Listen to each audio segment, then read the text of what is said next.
Bom dia, estamos começando o programa Em Tuas Mãos de hoje, mais uma oportunidade para agradecermos ao Senhor pela nossa vida, por mais uma manhã, mais um dia que se inicia. Seja bem-vindo ao nosso programa. Bom dia, Carla. Bom dia, Flávio. Bom dia para você que acordou cedinho, que nessa manhã quer tirar um momento do seu dia para refletir sobre as nossas ações, para agradecer a Deus pelo dom da sua vida, da sua família, pela sua saúde e por todas as coisas boas que têm nos acontecido. Nosso programa está começando e nós convidamos você a fazer conosco a oração do dia. Concedei-nos, Pai Todo-Poderoso, que celebrando a festa de São Boaventura, aproveitemos seus ensinamentos e imitemos sua ardente caridade. Por nosso Senhor Jesus Cristo, vosso Filho, na unidade do Espírito Santo. Amém. Amém. Hoje é terça-feira e no nosso programa nós temos o quadro Bons Conselhos. Especialmente hoje nós temos um tema super interessante para tratar: as consequências das drogas, das diversas drogas para a saúde mental. Você já ouviu falar desse assunto? Tem curiosidade para saber? Sabe como prevenir? Nós vamos conversar com o professor de enfermagem da Universidade Federal do Piauí, Fernando Guedes, aqui no nosso estúdio. Bom dia, Fernando. Bom dia, Carla. Bom dia, Fernando. Seja bem-vindo. Fernando, quais os fatores, quais as circunstâncias que levam alguém a usar drogas? Então, assim, na verdade, conversar um pouco sobre esse tema é de muita importância pela ascensão, pela ampliação desse consumo nos diversos contextos.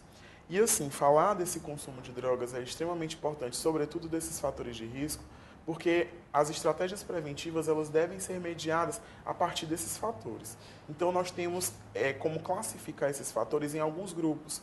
Fatores de risco familiares. Então se você tem alguém na família que já tem essa prática de consumo, isso vai favorecer o consumo de outras pessoas. Nós temos os fatores de risco sociais, que estão relacionados, por exemplo, ao acesso ao lazer, a outras atividades. Aqueles indivíduos que não são beneficiados por isso também estão mais suscetíveis a essa prática do consumo. Além disso, a gente tem que considerar que a maioria dos usuários de substâncias, eles iniciam essa prática de consumo ainda na adolescência, uma fase de transição, de vulnerabilidade, que muitas vezes é mediada pela curiosidade, pela necessidade de aceitação em alguns grupos que têm essa prática. Então, assim, essas circunstâncias são as principais que estão envolvidas nesse contexto de início dessa prática de consumo. Fernando, uma vez envolvido com as drogas, o indivíduo está suscetível às consequências para a própria saúde, especificamente na saúde mental. Quais são essas consequências? Então, assim, nós realizamos uma pesquisa na Universidade Federal do Piauí, que é intitulada de Perfil Clínico dos Usuários de Crack, uma pesquisa que foi financiada pelo CNPq, pelo Ministério da Saúde. E além dessas consequências à saúde mental, o consumo de drogas causa consequências a diversos sistemas biológicos, além das consequências sociais, familiares, enfim. Mas com relação à saúde mental especificamente, o que a gente pode destacar? Nós utilizamos duas escalas para avaliar as consequências à saúde mental no que diz respeito à ansiedade e depressão. E a gente conseguiu identificar que boa parte desses usuários, eles tinham aí consequências graves e scores significativos que demonstravam risco, tanto para a ansiedade quanto para a depressão. Mas existem outros diversos estudos que conseguem demonstrar outros transtornos mentais comuns que estão relacionados a esse consumo. É possível tratar isso, organizar melhor a vida do ser humano que está envolvido com drogas? Então, hoje, a gente tem trabalhado com alguns elementos principais. Nosso principal foco é estar trabalhando a questão da prevenção a partir dos fatores de risco, mas existe sim medidas terapêuticas que vêm sendo desenvolvidas, que é associar a associação entre o tratamento farmacológico com as psicoterapias.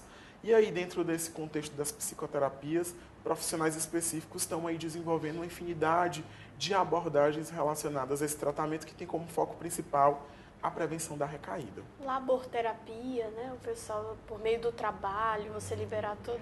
Atividades ocupacionais das mais diversas naturezas são as que são mais utilizadas. Em eventos recentes que a gente tem participado, a gente tem observado resultados positivos com a entrevista motivacional, a terapia de prevenção de recaída. São as principais psicoterapias que estão associadas, que têm tido resultado positivo nesse tratamento. Isso depois que a pessoa já é usuário. E como fazer para prevenir? Então, a prevenção que a gente tem trabalhado está principalmente focada nos fatores de risco. Então, Por exemplo, com relação à questão da curiosidade, das consequências. Então, o Ministério da Saúde tem desenvolvido estratégias, principalmente por meio da educação em saúde, no sentido de estar conscientizando esses grupos que são os vulneráveis, grupos de risco para esse consumo, no sentido de evitar o início dessa prática. Esses grupos dizem respeito mais à juventude? Juventude... Vulnerabilidade social também? Sim, e além de algumas práticas. Então, a gente tem, por exemplo, alguns estudos que estão relacionados à questão da condição social, de algumas práticas laborais. A família e a parte espiritual pode ajudar a combater esse vício? Então, assim, diversos estudos, inclusive estudos assim clássicos, já têm demonstrado uma relação importante entre a espiritualidade, a religiosidade e a questão da prevenção do consumo e no tratamento de drogas. Então, a espiritualidade e a religiosidade tem tudo a ver no sentido de que ela atua na prevenção do consumo, onde os estudos demonstram que aqueles indivíduos que têm uma prática efetiva, tanto dessa espiritualidade, eles têm um fator de proteção para essa prática. E aqueles que já estão envolvidos nesse contexto de consumo, a religiosidade ela tem uma relação positiva de que forma? Na prevenção de recaída e na adesão ao tratamento. Que interessante, esse é um tema que rende bastante. Muito né, bacana. Flávio? Nós recebemos aqui o professor Fernando Guedes, enfermeiro, mestre em enfermagem, trabalha na Universidade Federal do Piauí, falando sobre um tema muito interessante, não é, Carla? E polêmico, que são as drogas. Obrigada pela sua participação no nosso programa. De nada, a gente Muito se obrigado. coloca à disposição, em nome da universidade, para estar aqui e tentar contribuir com o programa. Você também pode participar do nosso programa, deste quadro Bons Conselhos, mandando a sua sugestão de tema, de assunto, de entrevistado. Quadro Bons Conselhos, você pode sugerir pelo programa emtuasmãos@gmail.com, mandando o seu e-mail. Você também pode mandar a sua participação, a sua colaboração pelo WhatsApp do programa, que é 9596-8686, ou acessar lá a nossa página no Facebook, mandar uma mensagem para a gente, dizendo o que você gostaria de ver sendo debatido aqui nesse quadro. Nosso programa ainda tem mais programa pela frente. A gente espera você no próximo bloco. Em tuas mãos. Hoje é terça-feira e no nosso programa nós temos a mensagem do arcebispo de Teresina, Dom Jacinto Brito, no quadro Palavra do Pastor.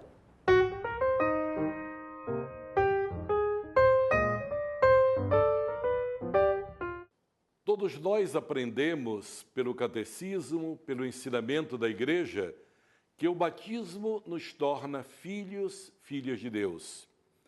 E hoje eu trago para você, irmão e irmã, esta palavra da carta aos Romanos, no capítulo 8. Todos os que são conduzidos pelo Espírito de Deus são filhos de Deus. Com efeito, não recebestes um espírito de escravos para recair no temor, mas recebestes um espírito de filhos adotivos, pelo qual clamamos, Abá, Pai. Sim, este Espírito Santo de Deus em nós, que faz com que nós possamos clamar, Pai. E este direito nos deu nosso Senhor Jesus Cristo, quando disse, quando orardes, dizei, Pai nosso que estás no céu. Ele mesmo ora conosco, ora como filho junto com os filhos adotivos. Ora ao Pai, porque Ele nos fez filhos através da sua morte e ressurreição.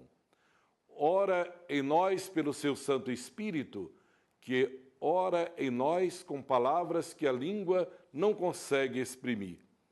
O próprio Espírito se une ao nosso espírito para testemunhar que somos filhos de Deus.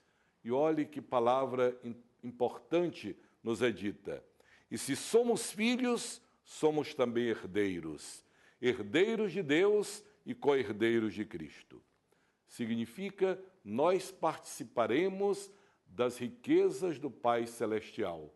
Não apenas nesta terra, mas por toda a eternidade. É Ele próprio que nos garante. Se sois filhos, sois também herdeiros.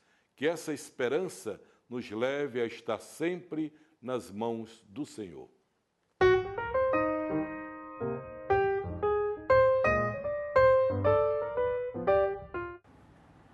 Nosso programa vai encerrando, mas nós queremos dizer que você é uma pessoa muito preciosa aos olhos de Deus, que nesse dia você possa ter certeza e tomar posse disso. Deus ama você e nós também. Muito obrigado pela sua audiência. A gente te aguarda nesta quarta-feira aqui na Rede Meio Norte, às 6 da manhã.